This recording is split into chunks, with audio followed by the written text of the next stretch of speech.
Vamos mudar de assunto? Vamos falar agora, fazer um balanço aí do cacau, como foi a produção no país e nos principais países produtores.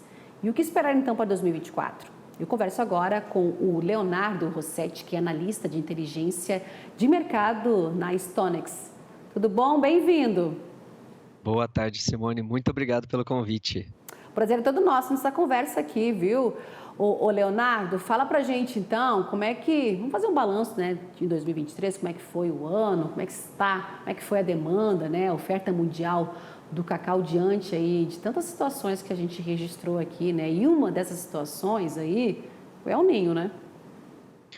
Realmente, Simone, foi um ano bem intenso para o mercado de cacau, né? Foi uma das commodities que mais se valorizou ao longo do ano todo. A gente viu os preços nas bolsas praticamente só subindo o ano todo, né? Se a gente olhar aí na Bolsa de Nova York, é uma valorização de 63%, na Bolsa de Londres, uma valorização de 72%. Se a gente trouxer isso para o mercado doméstico, né? Pegando os preços referência ali na Bahia, é uma valorização de 58%, né? E o que está por trás disso, né, é majoritariamente os problemas com a produção global, né? Então, foi um ano. A gente tem que lembrar também que, né, a produção brasileira, a produção global de cacau, 70% dela está na África, né? Então, quando fala de oferta, o que acontece na África é o que vai impactar ali o balanço global e é o que vai impactar preços. E a gente tem visto produção bem abaixo do esperado ali, né, na região,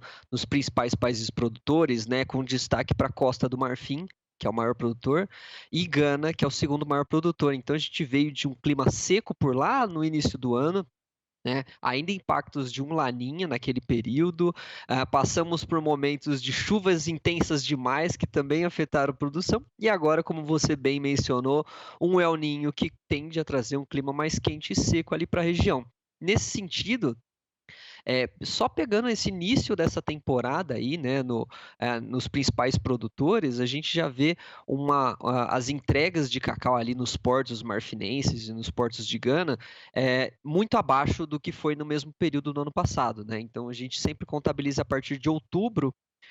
E aí, se a gente olhar na Costa do Marfim, as entregas estão cerca de 36% abaixo, né? Então foram entregues esse ano aí cerca de 750 mil toneladas contra 1.170.000 toneladas no mesmo momento do ano passado. Em Gana também, a gente vê agora 190 mil toneladas entregues contra 380, né? Então, são diferenças bastante expressivas para o mercado, o que tem trazido aí esse temor por um novo déficit no balanço global e impulsionado os preços, enquanto a demanda tem se mostrado mais resiliente do que o esperado. Pois é, né? A gente vê aí toda essa situação ocorrendo, né, com a África, né? Um país, um grande produtor.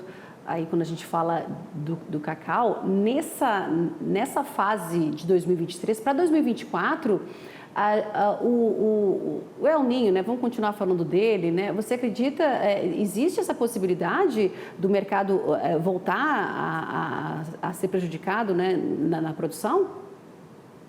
Então, ainda é possível sim, viu, Simone? Agora a gente está no momento de pico do El Ninho, né? Pelo menos ali até ao longo de janeiro. Ele tende a começar a perder força ali entre o final de janeiro e fevereiro, né? É importante acompanhar a atualização, né, das projeções ali, para ver se elas vão continuar nesse ritmo, né? Continuar mostrando isso. Mas ainda é um momento de preocupação, pelo menos até o final do mês que vem. E o mercado hoje, né, do cacau, ele está muito preocupado por um novo déficit. Então, a gente vem de duas temporadas em que o balanço global de oferta e demanda mostrou um déficit, ou seja, 2 anos já que a demanda superou a oferta global. E hoje todos os agentes do mercado já precificam um terceiro déficit para essa próxima temporada. Essa é a grande preocupação e que o El Niño pode continuar agravando, né? A depender de como continuar esse impacto sobre a produção. Só para a gente ter uma noção, né, a última vez que o mercado global de cacau teve três déficits consecutivos foi em 1969.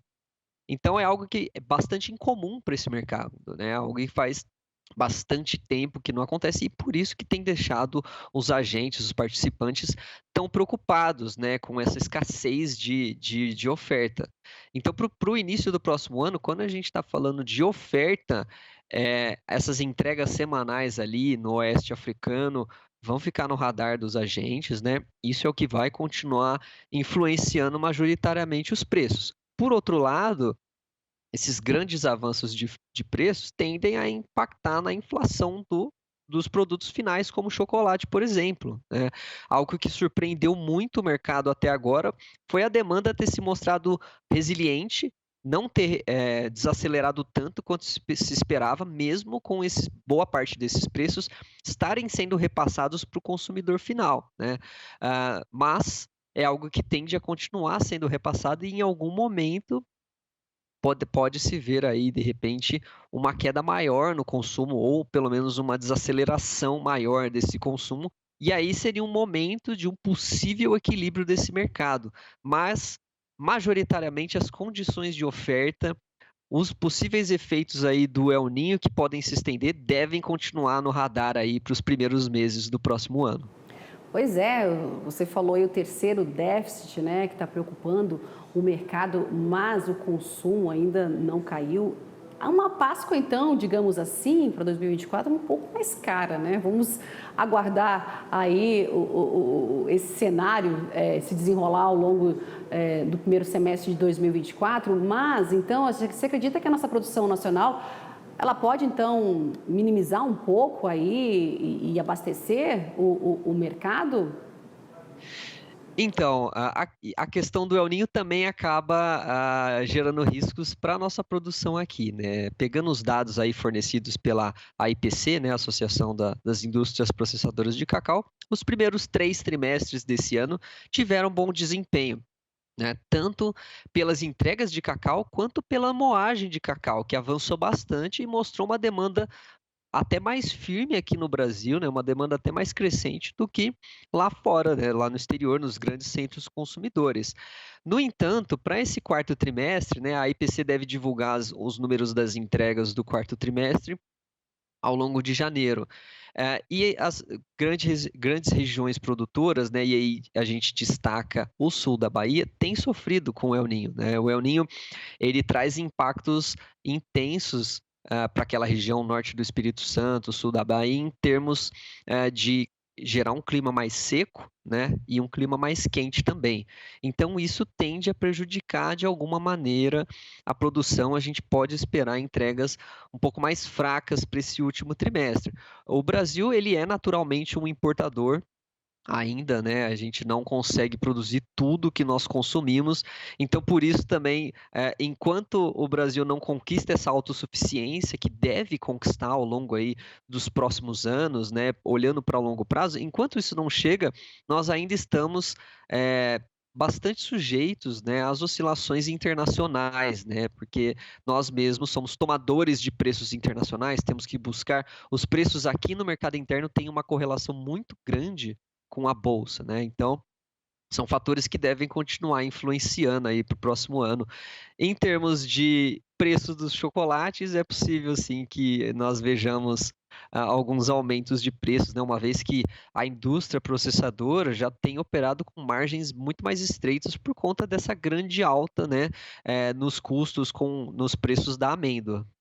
Pois é, né, Leonardo? Entregas mais fracas aí pela Bahia, como você falou, não temos essa autossuficiência ainda, dependemos do mercado externo e de todas as oscilações que são feitas nessa formação de preços, né? A gente aguarda aí então como é que vai ser 2024 nesses períodos aí, mas o Espírito Santo e Pará também segue essa mesma quantidade aí dessa entrega um pouco mais fraca? Então, o Espírito Santo, né, ele tem essa proximidade ali com o sul da Bahia, então eles acabam sofrendo condições semelhantes, né. Mas em termos de volume, o Espírito Santo tem um volume bem menos significativo do que a Bahia, que é a grande região produtora hoje. O Pará, como você bem mencionou, que é a segunda maior região produtora, também tem sofrido um pouco, né, não de maneira tão intensa, mas também tem sido um pouco impactado com chuvas um pouco abaixo da média em alguns dos últimos meses. Então é outra região que merece atenção, né? O Pará tem crescido de representatividade cada vez mais, né, nos últimos anos. Então ele tem uma grande importância ali, cerca de 35% da produção nacional. Então é uma região que também merece ficar no radar e também pode sofrer alguns impactos negativos aí nas entregas desse quarto trimestre. Tá certo, eu conversei com o Leonardo Rossetti, analista de inteligência de mercado na StoneX. Leonardo, muito obrigada pela essa análise aqui feita com a gente hoje no AgroMais meio-dia. Já te desejo aqui um feliz 2024 aí e até uma próxima oportunidade para a gente atualizar aí o mercado, né, produção, consumo do cacau, viu? Obrigada e boa tarde para ti, Leonardo. Muito obrigado, Simone, novamente pelo convite. É sempre um prazer e um ótimo ano novo a todos.